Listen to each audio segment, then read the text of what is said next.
हरे कृष्णा। सुखमय संडे सत्संग में सभी का हार्दिक अभिनंदन है। श्री गुरुदेव श्री कृष्ण को याद करते हुए शुरू करते हैं आज का सत्संग। जनरली हम लोग सोचते हैं कि भक्ति तो साधु संतों का काम है।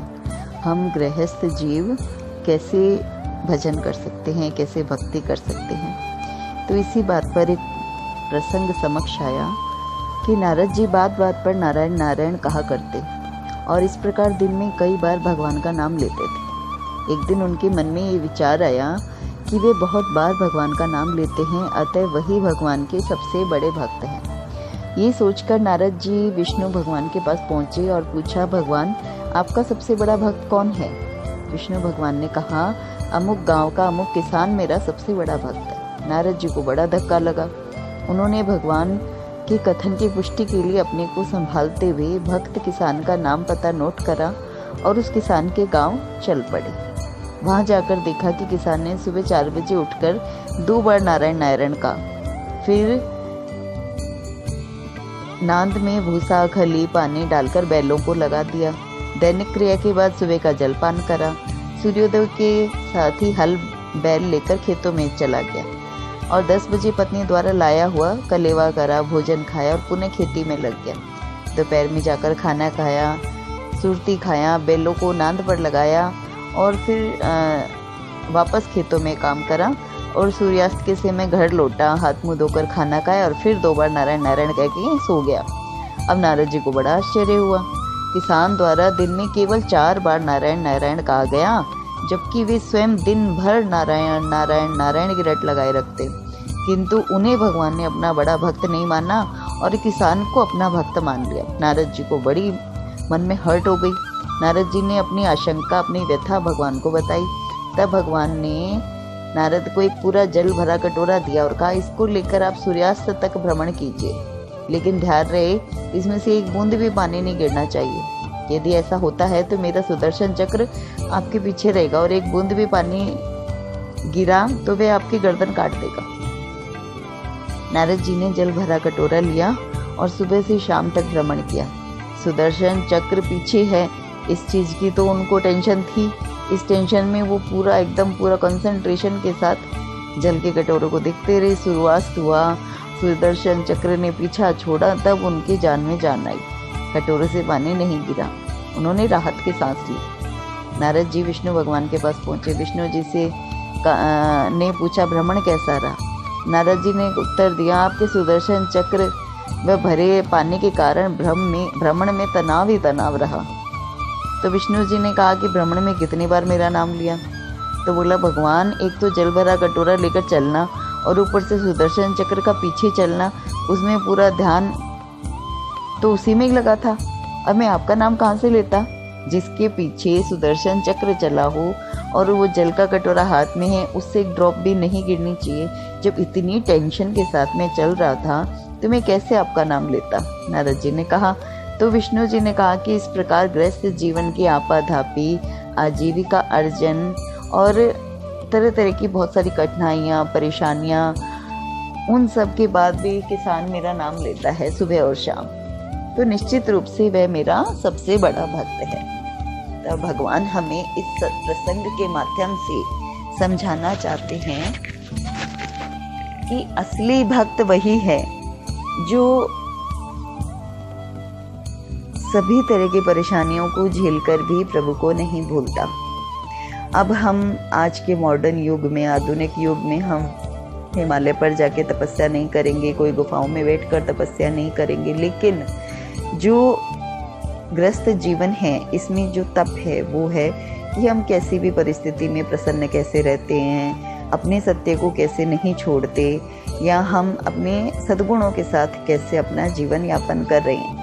अगर हमारे भीतर कोई दुर्गुण हैं तो हम उन्हें देखें, उनको दूर करने का प्रयास करें, ये एफर्ट हम करें, तो ये भक्ति की तरफ हमारा बहुत अच्छा प्रयास है कि हम भगवान के होना चाहते हैं। भगवान की शरणागति वास्तव में है क्या?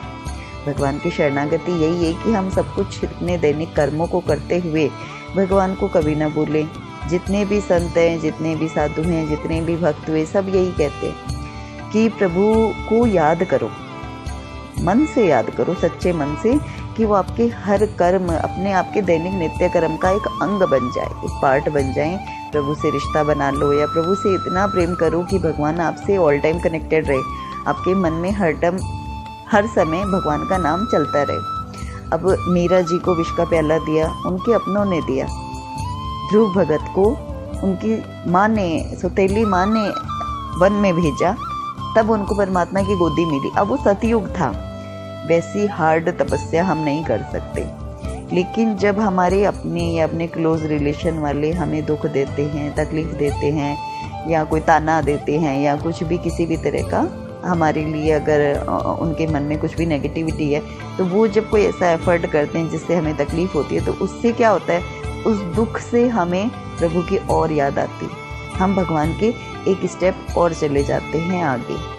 तो ये जो तप है ये गुफा की तरह ही है कि गृहस्थ जीवन भी एक साधु की गुफा की तरह है कि उसमें गृहस्थ जीवन में रहकर हम उसमें जितने भी हमारे साथ कलेश, चिंता, तनाव और जितना भी उल्टा सीधा हो रहा है ना, वो सब हमारे लिए एक तरह से भगवान के दिए हुए अनुग्रह हैं कि उस प्रतिकूलता के माध्यम से हम भगवान की और अधिक खुश होकर या हिम्मत करके चल जाते हैं। अब एक बार गिरते ही कोई इंसान टूट जाए, भगवान को छोड़ दे, जरा सी कोई तकलीफ आई, कोई प्रियजन वियोग हो गया या कुछ भी हमारे साथ गलत सलत हो गया, तो हम क्या करते हैं, भगवान को सबसे पहले छोड़ते हैं। तेरी वजह से ऐसा हुआ, तूने ऐसा करा, तेरे से मेरे को इतनी प्रॉब्लम है, तू मुझे हमेशा दुख देता है, मैं तेरी पूजा करता हूँ, ये वो है ना। हम उनसे इतना झगड़ा करा के हमारी सारा सब कुछ ख़राब कर देते हैं। लेकिन अगर हम बार बार गिर कर भी संभल जाते हैं, संभलते हुए हमारी प्रतिकूलताओं को झेलते हुए, इसके लिए हमें सत्संग की बहुत ज़रूरत है। सत्संग होता है ना तो हमारे मन में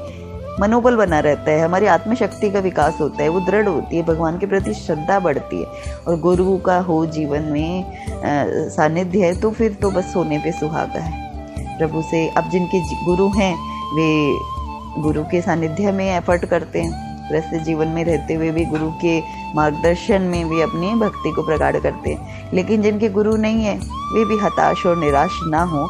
वे जैसे हनुमान जी हैं, भगवान श्री कृष्ण हैं, भगवान शंकर हैं, देवी माँ हैं, किसी भी रूप को जो उनको प्रिय है उनको अपना मानसिक गुरु मानकर उनसे निवेदन कर कि मैं, आप मेरे गुरु हैं, मैं आपका शिष्य हूँ या शिष्या हूँ, ऐसा करके, ऐसा भाव प्रगाढ़ करके जब चलते हैं तो वे गुरु के रूप में हमें अपने मनोभाव में हमें मार्गदर्शन करते हैं। फिर जैसे जैसे हम भक्ति मार्ग में, साधना मार्ग में आगे बढ़ते हैं तो हमें मार्गदर्शन मिलता है भावों के द्वारा।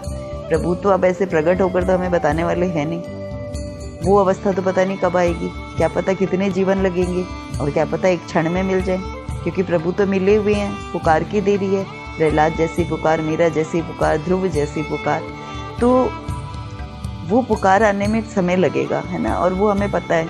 तो इसलिए हमें क्या करना है, हमें गुरु बनाकर प्रभु को या इष्ट बनाकर अपने प्रिय रूप को और उनके मार्गदर्शन में हमें धीरे धीरे भगवान के नाम को पकड़कर हम हमारे भीतर बैठे प्राण तत्व को हमें निहारना है कि वो कैसे हरे राम राम राम हरे हरे, हरे कृष्ण कृष्ण कृष्ण हरे हरे का जाप कैसे करता है, या अन्य कोई मंत्र जो हमें पसंद हो उसका जाप कैसे करता है। तो जब हम अपने हृदय में स्थित प्राण तत्व में अपने ही उच्चारण को सुनते हैं ना, तो हमारा मतलब एक ध्यान बहुत सुंदर तरीके से लग जाता है। और वो ध्यान लगने से फिर ऐसी अवस्था बनती है कि बस उसको हम कैसे, मतलब शब्दों में एक्सप्लेन करना बहुत टिपिकल है। तो ऐसी अवस्था में हमें भावों के द्वारा भगवान हमसे बात करते हैं, वो हमें बताते हैं, वो हमें संकेत करते हैं कि हमें कैसे आगे बढ़ना है। और इन सब चीज़ों के माध्यम से हम ईश्वर से जुड़कर हम अपनी भक्ति के मार्ग में आगे बढ़ सकते हैं। इसलिए भगवान का नाम लेते रहिए, प्रभु की कृपा के पात्र बनते रहें और अपने गृहस्थ जीवन में ही, अपने गृहस्थ जीवन को ही तपस्या समझकर और प्रभु का नाम लेते लेते इस जीवन को सफल बनाएं, मनुष्य देह को सफल बनाएं। जय श्री कृष्ण।